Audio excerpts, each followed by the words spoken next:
BJP CPM থেকে বহু কর্মী বিধান উপাধ্যায়ের হাত ধরে যোগ দিলেন তৃণমূলে। বিজেপি ও সিপিএম থেকে প্রায় 50 জন কর্মী সমর্থক তৃণমূল কংগ্রেসে যোগ দিলেন বলে জানিয়েছেন সালানপুর ব্লক তৃণমূল সভাপতি মোহাম্মদ আরমান। তিনি জানান, আজ সালানপুরের সামডিতে কর্মী সভা চলাকালীন বিধায়ক বিধান উপাধ্যায়ের হাত ধরে 117-118 নম্বর বুথের বিজেপি ও সিপিএম এর বেশ কয়েকজন কর্মী তৃণমূলে যোগদান করলেন। মোহাম্মদ আরমান বলেন, এইভাবে সকলেই তাদের ভুল বুঝতে পেরে বিজেপি ও সিপিএম ছেড়ে তৃণমূলের হাত ধরবেন। এদিন বুথভিত্তিক কর্মী সভায় বিধান উপাধ্যায় সকলকে নির্দেশ দেন, কয়েকদিনের মধ্যে এলাকার সমস্ত বুথের প্রতিটি বাড়িতে গিয়ে জনসংযোগ সারতে হবে। নির্বাচনী প্রস্তুতির অঙ্গ হিসেবে জনসংযোগ বৃদ্ধির পাশাপাশি ভোটার তালিকা খুঁটিয়ে দেখা, কারো কোনো অসুবিধে থাকলে তা মেটানো এবং নির্দিষ্ট দিনে সকলেই যাতে সকাল সকাল নিজেদের ভোট দিতে পারেন তা নিশ্চিত করার নির্দেশ দেন তিনি। এই প্রসঙ্গে তৃণমূল ব্লক সভাপতি মোহাম্মদ আরমান বলেন, গত কয়েকদিন ধরেই একাধিক পঞ্চায়েত এলাকায় প্রতিদিন বিধায়ক কর্মী সভা করছেন। সামনেই 23 এপ্রিল ভোট, তার অনেক আগেই প্রতিটি বুথে তিনি এই সভা সম্পন্ন করবেন বলে মোহাম্মদ আরমান উল্লেখ করেন। এদিনের সভায় ব্লক তৃণমূল সহসভাপতি ভোলা সিং সহ আরও অনেকে বলছে ভাতা দিতে হবে না, ভাতা দিতে হবে না, চাকরি চাই বলছি বলো, কিন্তু একটু পরিষ্কার মানুষকে বোঝাবে এটা ভাতা লয়, যেটা মমতা বন্দ্যোপাধ্যায় দিচ্ছে ভাতা লয়। মমতা বন্দ্যোপাধ্যায় দিচ্ছে যারা অসহায় হচ্ছে, যারা পাচ্ছে না, যাদের অসুবিধা আছে তাদেরকে কিছু টাকা দিয়ে সাহায্য করবে। এই যে যুবসাথী প্রকল্প কিসের জন্য দিয়েছে? যুবসাথী প্রকল্প দিয়েছে যে সমস্ত ভাই বোনেরা যারা ইন্টারভিউর জন্য চেষ্টা করছে, যারা হয়তো কোথাও ফর্ম ফিল আপ করছে, তাদের পয়সার যদি অভাব করছে, তো সেই কারণে বছরে 18,000 টাকা মানে মাসে 1500 টাকা করে টাকা দিচ্ছে টিফিন খরচার জন্য। ধরো সামনের দিকে আসার ইন্টারভিউ দিতে যাবে, দুর্গাপুরে ইন্টারভিউ দিতে যাবে, বাবা মায়ের কাছে টাকা পাচ্ছে না, নিজের টাকা নাই, তো দিদি ওই টাকাটা হেল্প করে দিচ্ছে, ভাতা হিসাবে বলে সাহায্য করছে। যে আমার পশ্চিমবঙ্গের যারা ভাই বোন আছে, যাদের অসুবিধা হচ্ছে তাদেরকে সাহায্য করছে। তো যারা বলছে ভাতা দিতে হবে, ভাতা হলে চাকরি চাই, যে নেতারা বলছে তারা দেখবে ঘরে ঘরে ঘুরছিল কদিন আগে, একটা কাগজ দিচ্ছে, কাগজ নিয়ে ঘরে ঘরে দিচ্ছে, ঘরে ঘরে দিয়ে দেখাচ্ছে, কাগজ তো দিচ্ছে আর বলছে আমরা আমাদেরকে ভোট দিন যাবে, আমরা 3,000 দিই। আমরা বুঝে পাবো, একবার বলছে ভাতা দিতে হবে না, আবার একবার বলছে আমরা 3,000 দিই। আমার প্রশ্ন সেখানে, তুমি বলছো 3,000 দিল, তোমাকে বিশ্বাস করবো এবং বলে দিদিকে বিশ্বাস করছি কেন? দিদি বলছে যেটা সেটা ভোটের জন্য বলে না, ভোটের আগে দিদি কিন্তু সেই টাকা ঢোকায়নি। দিদি কিন্তু ভাবতা দিচ্ছে নাই যে আমি 1500 দেবো, আমাকে ভোট দাও। তোমাকে আগে টাকা দিয়ে দিচ্ছি, কিন্তু ভোটের জন্য দিচ্ছে। আমি বললাম সাহায্য দিই, ওরা কি বলছে যে 3,000 দিব, ভোট আমাকে দেবে। আমার বক্তব্য সেখানে, তোমাকে কি করে বিশ্বাস করবে?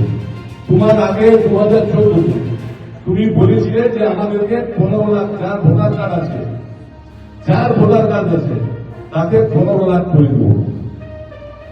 মানে আমার ঘরে আমি আছি, আমার মা আছে, আমার বাবা নাই, 2 ভাই আছি, 2টা বউ আছে, আমরা 4 জন, আমার মেজ ভাইকে মারা গেছে, মেজ ভাই 5 জন আছে। তো 5 জনের 15 লাখ করলে 75 লাখ টাকা বেতন। তো 75 লাখ টাকা যদি বেতন, তো ধরে যাবে একটা রাস্তায় বড় বানাইতো, আমরা কারো কাছে হাত পাইতো না। আমি তো ওর কাছে সুদের পেয়ে টাকা আমার ঘর সংসার চলে যেত। তো সেই টাকাটায় 12 বছর 14 বছর এগুলো 1 পয়সা হবে বলছিল 2 কোটি চাকরি দেবো বছর, কোটা ভালো বলছে 1 কোটি টাকা কোথাও চাকরি দিতে। তো সেইটা যখন দিতে পারবে না, তাহলে তুমি 3,000 টাকা দিলে কি করবে? চলো মেনে নিলাম, কোথার কাছে তুমি 3,000 টাকা দিবে। তো তোমার কাছে আমার বক্তব্য হলো একটাই, 3,000 টাকাটা তুমি ভোটের আগে আমার অ্যাকাউন্টে ঢোকাই দাও। পাবলিক গেলে যারা আমরা দাঁড়াচ্ছি, আমরা ভোট দিয়ে দেবো তোমাদেরকে, আমরা ভোট দেবো। আমি ভোটে দাঁড়াচ্ছি, আমিও তোমাকে ভোট দিচ্ছি। খালি ক্ষমতা থেকে নয়, টাকা দেখো, মানুষকে ভুল বুঝাতে পারে। আর মানুষ ভোটে খুব সচেতন, মানুষ ভুল বুঝবে না। কিছু মানুষ আছে যারা, আমি কি বলি, ভোটের আগে আসছে, ভোটের আগে এসে খাবার দিবে, ধ্যান করবে। কিছু ছেলে থাকে, তো কিছু ছেলে থাকে আমাদেরই সমর্থক, আমাদেরই কর্মী ভোটে। হয়তো 2-5 টাকা দিয়ে দিচ্ছে, হলে 5 টাকা ঠান্ডা দোকানে নেই, রেটের বেলায় ফুলটা এগিয়ে দিবি, এইগুলা করবে। আমি বলবো যে টাকাটা নিয়ে নেবে, টাকাটা নিতে কোনো অসুবিধা নেই, টাকাটা নিয়ে নেবে, সে যখন দিচ্ছে তো টাকাটা নিতে অসুবিধা কি আছে, টাকাটা নিয়ে নেবে। কিন্তু তুমি যাকে ভালোবাসো, তোমাদের যে গোটা বছর দেখছে, যে পার্টি দেখছে বা যে সরকার দেখছে, সেই সরকারটাদের দায়িত্ব ওটা আমাদের যে সরকারটাকে রাখা। দেখবে অনেক জায়গায় কদিন আগে দেখবে পাণ্ডবেশ্বর একটা কেস হয়েছিল, আবার কি করছে, যারা ঘর পেয়েছে তাদের ঘরে যে ভিডিও করছে, যা ঘর খুঁজে রয়েছে কোন ঘরটা ভাঙা আছে একদম খারাপ হয়ে আছে, সেই ঘরটার কাছে যে পুরোনো ভিডিও করছে, বলে বলছে দেখুন এত বড় তৃণমূলের প্রধান এখানে আছে, এইখানে তৃণমূলের পঞ্চায়েত মেম্বার আছে, এইখানে তৃণমূলের এমএলএ বলবে, এত রাজ্য সরকার বড় বড় বিল্ডিং বানাই দিচ্ছে, অন্য লোককে যাদের বিল্ডিং আছে তাদের বানাচ্ছে, আর এই গরিব লোকের ঘরটা বানাই দিচ্ছে।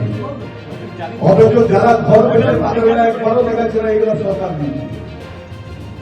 এগুলা ভূতভ্রান্তি ছড়ানোর জন্য দেখবে পাণ্ডবেশ্বরে গত 15 দিন 20 দিন 1 মাস আগে দেখবে এক ভদ্র মহিলার গোলায় দড়ি দিয়ে মরে দিলে। যারা নিউজ দেখেছে, যারা ফেসবুক দেখো, যারা টিভি দেখো, তারা দেখবে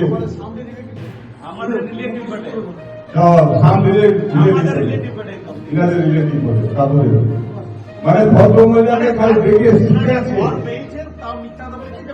পায় না, বা ভদ্র মহিলাকে দেখে বলছে তুমি খালি একটি স্টেটমেন্ট দিন না, বুঝতেও পারে না যে কি হবে, ওরা কিন্তু দুর্নীতি লুটনে ছেড়ে দিচ্ছে।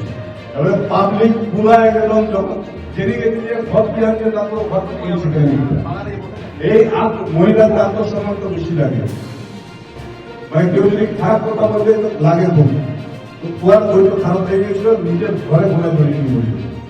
আসানসোল থেকে কাজল মিত্রের রিপোর্ট, বিগ নিউজ বাংলা।